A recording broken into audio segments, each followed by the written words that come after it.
শুভ সকাল বন্ধুরা, কেমন আছো? আশা রাখি সবাই ভালো আছো। এই যে দেখো চা বানাতে এসেছি সকালে।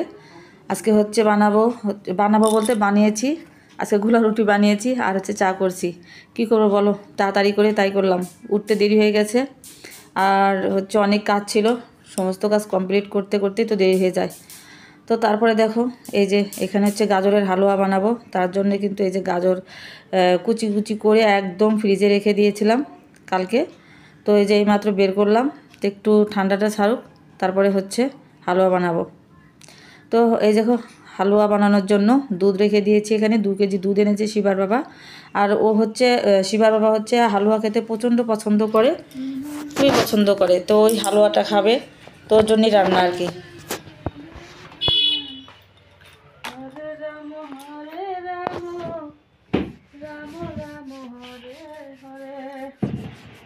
তো বন্ধুরা, আমি এখন বানাবো গাজরের হালুয়া। তো আসো আমি কিভাবে গাজরের হালুয়া বানাই তোমাদের সাথে সেটাই শেয়ার করব। আমি কিন্তু আমার নিজের মতো করেই বানাবো, তো দেখা যাক কিভাবে বানাই। এসো। তো গাজরের হালুয়া বানানোর জন্য আমি কিন্তু এই দেখো কি নিয়ে নিচ্ছি।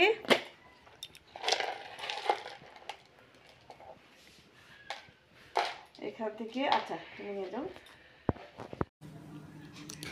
তো তারপরে দেখো চাল মেপে নিচ্ছি, রান্না করব দুপুরে। তার জন্য চালগুলো আগে মেপে ভিজে রেখে দেব। তো বন্ধুরা, আজকে শিবার কোচিং নেই, তাই আর কি যাওয়া হয়নি। সকাল থেকে ঘরেই কাজ করছি। তো শুধু স্কুল আছে, তো শিবা স্কুলে চলে যাবে। তো দেখো আমি রান্নার জন্য সব গুছিয়ে নিচ্ছি আর কি। তো একটু বাইরে যাব শিবার সাথে, দরকার আছে আর কি। তো তার আগে আমি হালুয়াটা রান্না করে নেব। তো এখানে হালুয়া রান্না করার জন্য এই দেখো কড়াইটা আগে বসিয়ে দেব।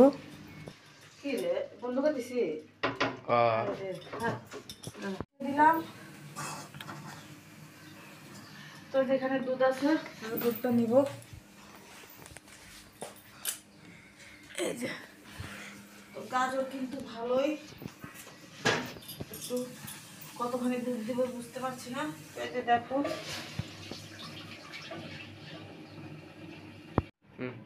তো তারপরে দেখো এই যে এখানে দুধ নিয়ে নিয়েছি, আর দুধের ভিতরে একটু সাদা এলাচ আছে দিয়ে দিব, আর যে 2টো তেজপাতা দিয়ে দিব, আর এখানে চিনি আছে পরিমাণ মতো, চিনিটা পরে দেব। তো তার আগে আমি দেবো আগে এই দেখতে পাচ্ছ গাজর। তো গাজর একটু পরে দেবো, দুধটাকে বলক আনিয়ে নিই তারপরে। ভিজিয়েছি বন্ধুরা, এই যে ভিজতে কিনা, এ বাবা টাইট হয়ে আছে, দেখো একদম টাইট হয়ে আছে, এখনো ভিজিনি। দেখা যাক কি হয়। তো যে দেখো দুধটা কিন্তু বলক এসে গেছে।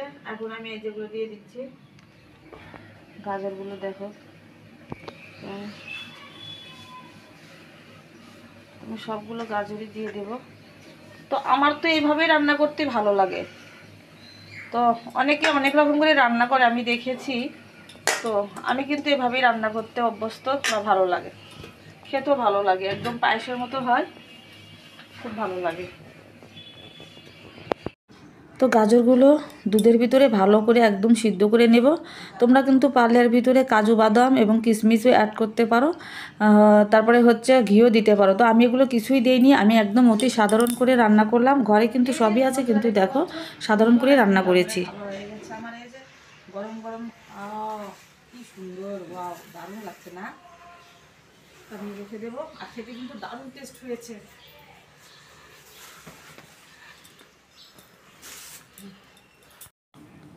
তো যে শিবে স্কুলে চলে যাচ্ছে, তোর সাথে আমিও যাচ্ছি। তো এই জন্যই যাচ্ছি যে ওর বন্ধু আগে চলে গেছে, তো ওকে একটা আমি অটো ঠিক করে দেবো এজন্য। তো তারপরে দেখো এখন চলে আসতেছি। তো শিবার বন্ধুর বাসায় গিয়েছিলাম আমি। তো ওই বন্ধুর মা দিদি, তো আমাকে একটু বসতেও দিল, ওনার সাথে একটু গল্প করে, আর অনেকগুলো মিষ্টিও দিয়েছিল। তো মিষ্টিগুলো তো অত মিষ্টি কি খাওয়া যায় বলো? তো বাসায় নিয়ে এসে পড়েছি। তো দেখো বাসায় এসে পড়েছি, এসে কিন্তু অনেক কাজ করেছি। ওই যে চিকেনটা রেখে দিয়েছিলাম, তো সেই চিকেনটা কোটা বাছা করে ভালো করে ধুয়ে নিলাম। তারপরে কিছু পেস্টেসও বানিয়ে দিলাম রান্নার জন্য। তো যখন রান্না করছি, তো চিকেনটা রান্নার জন্য এই যে পেঁয়াজ ফোড়ন দিয়ে দিলাম, তারপর হচ্ছে তেজপাতা, গরম মশলা সব কিছু ফোড়ন দিয়ে পেঁয়াজগুলো একটু ভালো করে ভেজে নেব। আর সেদিন যে চিকেন রান্না করেছিলাম এত মজা হয়েছিল, আজকে মজা হয়েছে, কিন্তু সেদিনের মতো কিন্তু মজা হয়নি বন্ধুরা। আমার মনে হয় সেদিন হচ্ছে চিকেনটা হচ্ছে টাটকা ছিল, আর এটা হচ্ছে ফ্রিজে রাখা, এই জন্যই মনে হচ্ছে, আমার তো সেটাই মনে হলো।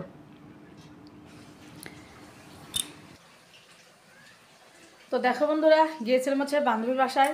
বান্ধবীর বাসায় বলতে ওই তো শিবাকে স্কুলে এগিয়ে দিতে, তো দেখি যে দিদিটা দাঁড়িয়ে দাঁড়িয়ে আছে আর কি। তো বাসায় নিয়ে গেল, তো দেখো নিয়ে যে কত মিষ্টি খেতে দিয়েছে আমাকে, এই যে দেখতে পেরেছো, দেখো। তো দেখো কত মিষ্টি খেতে দিয়েছে। তো আমি একা একা এত মিষ্টি খেতে পারি? তারপর দেখো বাসায় নিয়ে চলে এসেছি, কী করবো বলো।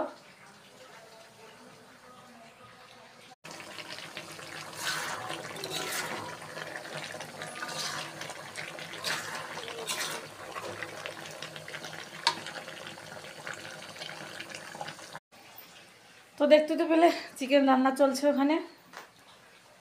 তো কাজকর্ম করি, তোমাদের সাথে অবশ্যই শেয়ার করব। ঠিক আছে বন্ধুরা, রাখছি, দেখা হচ্ছে, কথা হচ্ছে নেক্সটে। কোথাও যাবে না কিন্তু, আমার ভিডিওর সাথেই থাকবে প্রথম থেকে শেষ পর্যন্ত। তো যে দেখো শিবার বাবা হচ্ছে ডাল এনেছে, ডাল আনতে বলেছিলাম, তো ডালগুলো এখন ঢেলে রাখছি। এখন যদি ঢেলে না রাখি তো দেখা যাবে যে ওই আজকে হবে না, কালকে হবে না, এরকম করে 2-3 দিন চলে যাবে। যখনকার কাজ তখন না করলে কিন্তু বন্ধুরা একদমই সেই কাজটা পরে আর করা হয় না। তো এই জন্যই তাড়াতাড়ি করে এই যে ডালগুলো ভালো করে যত্ন করে বয়ামে ভরে রাখলাম। তো এখন হচ্ছে সন্ধ্যার সময়, তো সন্ধ্যার সময় ওই যে আমার একটা ননদ আছে আগে শিবাকে যে পড়াতো, তো তাকে একটু ডেকে এনেছি শিবাকে পড়ানোর জন্য, একটু দরকার আছে। তো ঠিক আছে বন্ধুরা, ভিডিওটা এখানেই শেষ করছি আজকের জন্য, টাটা।